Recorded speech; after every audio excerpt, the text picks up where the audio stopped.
अला रसूलिल करीम अम्मा बाद फ़ौज़ु बिल्लाहि मिनश्शैतानिर रजीम बिस्मिल्लाहिर्रहमानिर्रहीम।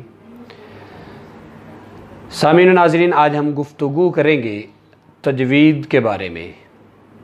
तजवीद क्या होता है? तजवीद कहते हैं कुरान पाक को, उसके अल्फाज को उम्दगी के साथ करना, अच्छा करके पढ़ना, बअल्फाज़ दीगर के कुरान पाक अरबी में पढ़ना। आज हमारे यहाँ इस चीज़ का फुक़दान है कि हम कुरान पाक पढ़ते तो हैं, लेकिन जिस तरह असल अरबी ज़ुबान के अंदर उसकी अदायगी होती है वो हम नहीं करते। ये बात आप जानते हैं कि जिस तरह हर ज़ुबान दूसरी ज़ुबान से अलग है, उसी तरह हर ज़ुबान का लहजा भी दूसरी ज़ुबान से अलग है, उसकी अदायगी भी अलग है। इसकी एक मिसाल ये है कि एक शख्स पाकिस्तानी नहीं है, जब वो पाकिस्तान में आके उर्दू या पंजाबी सीखेगा तो उसका लहजा वो हमारी उर्दू या पंजाबी वाला नहीं हो सकता। तो उसे एक किस्म की मेहनत करनी पड़ेगी अगर वो हमारी तरह ही उर्दू बोलना चाहता है। तो आप ये कैसे समझ सकते हैं कि आप अरबी ज़ुबान, उसका अंदाज़, उसकी अदायगी सीखे बग़ैर आप कुरान पाक सही पढ़ सकें। और आपको तो अहले अरब जो हैं वो हमें अजमी कहते हैं, गूंगे कहते हैं। क्यों? हमारे लिए हरूफ की अदायगी वो इतनी आसान नहीं है जितनी अहले अरब को अपनी ज़ुबान अरबी की अदायगी वो आसान लगती है। तो बहरहाल तजवीद की एक ख़ास किस्म की अहमियत है। अगर आप तजवीद के साथ कुरान पाक नहीं पढ़ते तो कई जगह पे ऐसा होता है कि कुरान पाक के अल्फाज के मानी इतने बदल जाते हैं, मफ़हूम इतना बदल जाता है कि मुआमला जो है वो कुफ्र तक पहुंच जाता है। मिसाल के तौर पे अब कुरान पाक के अंदर है कि वक़ल्बुहुम बासितुन ज़िराइही बिलवसील। अब ये कल्ब है काफ के साथ, कुत्ता।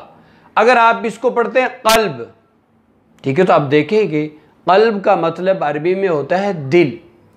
तो अब आप कुत्ते को जब कल्ब कह रहे हैं, दिल कह रहे हैं, तो आप ख़ुद बताएं कि ये माना और मफ़हूम वो कितना बदल गया। इस तरह आपके सामने हज़ारों मिसालें हैं कि जब एक हरफ, मिसाल के तौर पे सूरह फातिहा हम शुरू करते हैं अल्हम्दुलिल्लाहि रब्बिल आलमीन। हम्द का मतलब और हमद हा के साथ, तो इन मफ़ाहीम में बड़ा फ़र्क है, ज़मीन व आसमान का फ़र्क है। तो इससे पता चलता है कि तजवीद की बड़ी अहमियत है। ख़ुद अल्लाह ताला कुरान पाक में फरमाते वरत्तिलिल कुरान तरतीला, कि तरतील के साथ कुरान पाक पढ़ो।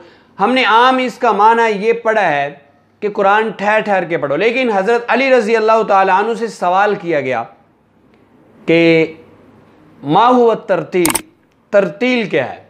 तो उन्होंने जवाब में इरशाद फरमाया हुवा तजवीदुल हुरूफ व मारिफतुल वुकूफ़, कि तरतील होती है कि उम्दगी के साथ अल्फाज कुरान की अदायगी और वकूफ़ की पहचान के किस जगह वक़फ़ करना चाहिए कुरान पढ़ते हुए और किस जगह वक़फ़ नहीं करना चाहिए। यहाँ वक़फ़ की क्या हैसियत है, या वक़फ़ करना है तो किस तरह से करना है।